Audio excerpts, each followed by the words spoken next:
Assalamualaikum warahmatullahi wabarakatuh. Alhamdulillah. Alhamdulillahilladzi ja'ala hadha syahra sayyida syuhur wa unzila fihi al-Qur'an hudan lin-nasi wa bayyinatin minal huda wal furqan. Asyhadu an la ilaha illallah wa asyhadu anna Muhammadan 'abduhu wa rasuluh. Allahumma shalli wa sallim wa barik ala sayyidina Muhammad wa ala ali sayyidina Muhammad.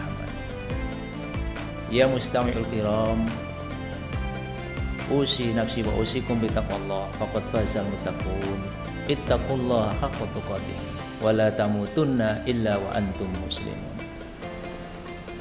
Kaum muslimin yang berbahagia, sebagai agama yang sempurna, Islam telah memberikan ajaran untuk mencapai kehidupan yang sejahtera di dunia dan di akhirat, atau yang sering kita sebut dengan sa'idun fid dunya wa sa'idun fil akhirah. Namun dalam kenyataannya, banyak di antara kita yang tidak mempunyai dan tidak tahu caranya.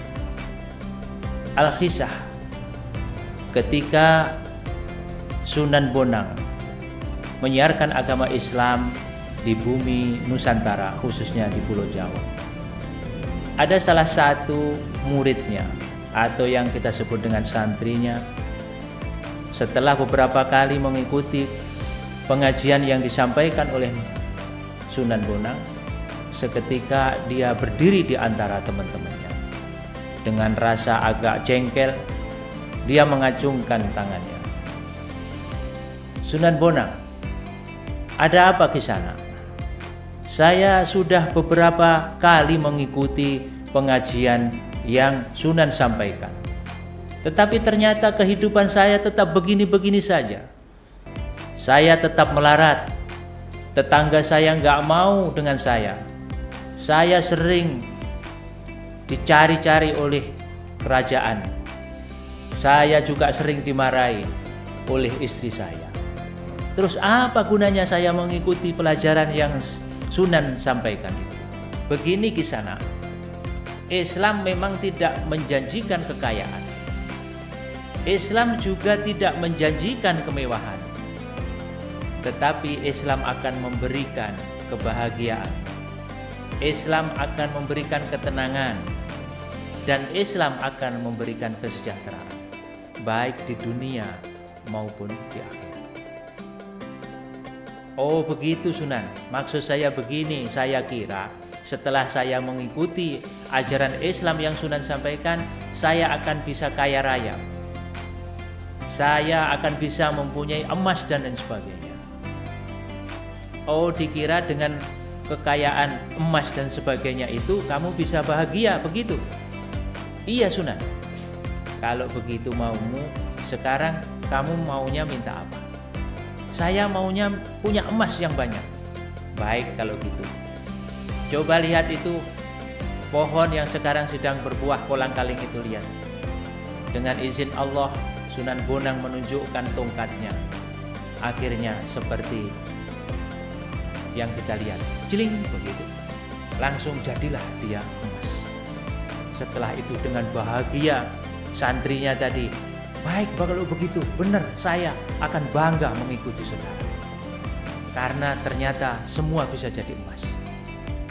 Setelah beberapa detik, dia ingat, begini Sunan, saya nggak mau emas itu, tetapi saya kepingin tongkatnya Sunan saja, supaya nanti semua bisa saya jadikan emas. Begini kisana, kalau kamu mau tongkat saya ini, tongkat ini belum jinak sama kamu, nggak mau kamu turuti, nggak mau menuruti kemauan kamu, karena ada syaratnya. Baik kalau gitu Sunan, saya kepingin tahu syaratnya, apa sih sebenarnya syarat atau yang bisa menjadikan seseorang itu bahagia di dunia dan akhirat. Oh begini, yang pertama kamu ikuti saja. Kamu harus menghormati ulama. Kamu turuti pendapatnya ulama. Kamu laksanakan ajarannya ulama. Cuman itu Sunan? Bukan, itu masih pertama saja. Oh masih banyak, masih banyak. Kenapa harus menuruti ulama? Karena ulama itu ma'dinus syariah. Rasulullah SAW sudah bersabda, man istahaffa bil ulama khasirat din. Siapa saja yang meremehkan, tidak menghormati ulama, maka dia akan rugi agamanya. Ketika orang sudah rugi agamanya, maka jangan harap dia bisa menikmati dunia ini dengan kesejahteraan, baik di dunia maupun di akhirat. Baik, kalau gitu Sunan, saya akan melaksanakan tugas ini. Sudah, kalau begitu saya ambil tongkatnya. Oh belum, masih ada lagi syarat yang kedua. Baik, syarat yang kedua akan saya turuti. Yang kedua, syaratnya orang bahagia di dunia dan akhirat, yaitu harus mentaati pemerintah.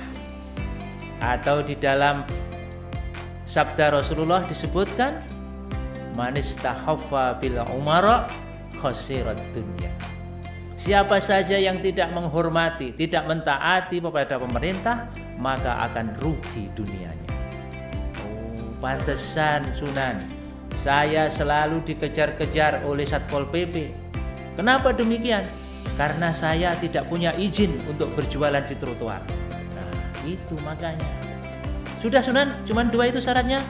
Tongkatnya saya coba sini. Belum bisa, masih ada lagi. Syaratnya itu ada 5. Yang ketiga apa Sunan? Cepat, saya segera akan melaksanakannya. Baik, yang ketiga, hormati tetangga. Baiklah sama tetangga, karena kehidupan kita selalu dekat dengan tetangga. Kita repot, tetangga yang repotkan. Kita butuh bantuan, tetangga yang membantu. Baik, kalau begitu, berarti 3. Berarti masih ada lagi Sunan? Ada. Yang keempat, banyak Sunan ini, sekali lagi, jangan banyak-banyak Sunan, saya sudah kepingin menjadikan emas dunia ini katanya. Baik, yang keempat, kamu harus baik mencintai kepada keluargamu. Sanak saudara harus kamu ikuti, harus kamu cintai. Kalau waktunya mau lebaran, bagi-bagilah kepada mereka. Tahadu tahabu, kalau kamu saling memberi, maka ada kecintaan di antara. Baik Sunan, insya Allah saya bisa melaksanakan semua itu. Kemudian yang terakhir apa Sunan? Sebentar, pelan-pelan saja. Kamu harus ingat tadi ya yang keempat.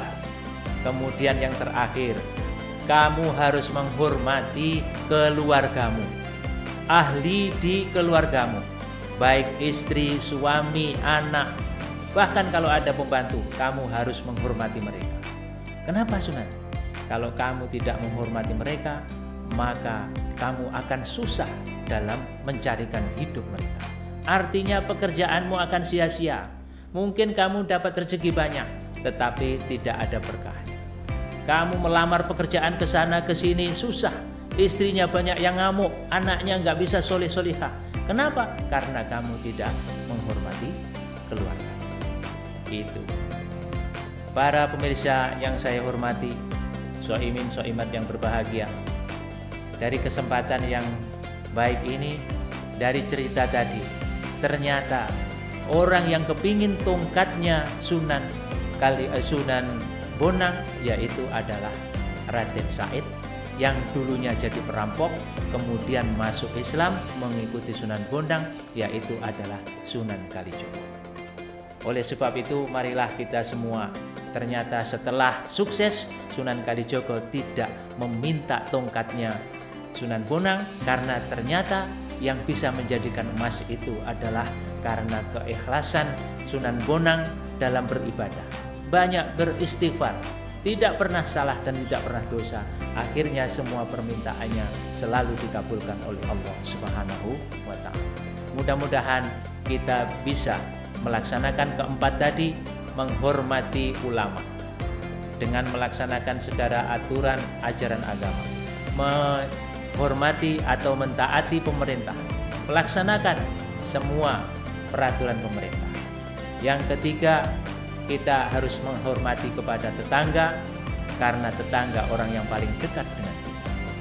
Yang keempat, kita bisa menghormati keluarga kita, sanak famili, karena itu akan menumbuhkan kecintaan di antara kita.